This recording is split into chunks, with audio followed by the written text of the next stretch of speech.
اور ایک حدیث پاک میں آتا ہے حضرت عائشہ صدیقہ رضی اللہ تعالی عنہا نے فرمایا، حضور نبی کریم صلی اللہ علیہ وسلم یہ ارشاد فرماتے ہیں، اے عائشہ جبریل علیہ السلام مجھے عورتوں کے بارے میں اتنی نصیحت وصیت فرما رہے ہیں، میں یہ سمجھ گیا کہ شاید مردوں کے لیے بیوی کو طلاق دینا حرام ہو جائے گا، طلاق دینے کی گنجائش نہیں رہے گی، یعنی شوہر کچھ بھی کرے مگر اپنی بیوی کا حق ادا کرے، اور حق کی انتہا یہ ہے کہ بیوی کو طلاق نہ دے۔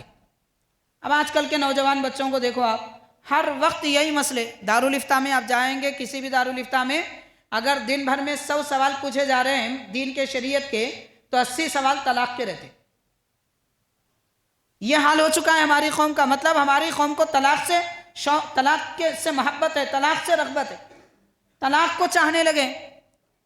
100 سوالوں میں سے مولویوں سے مفتیوں سے 80 سوال تو طلاق کے کیے جا رہے ہیں، باقی 20 سوال دنیا بھر کے دیگر مسائل کے ہیں۔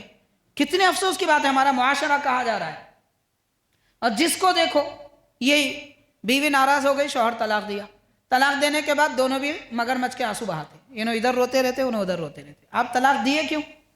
اس لیے پچھلے زمانے میں بڑے حضرات کہتے تھے مرد کو یاد ہی نہیں رہنا کہ طلاق کیا ہوتی ہے، وہ لفظ بھول جاؤ، شادی کرنا یاد رہنا، لفظ طلاق بھول جانا، معلوم ہی نہیں رہنا۔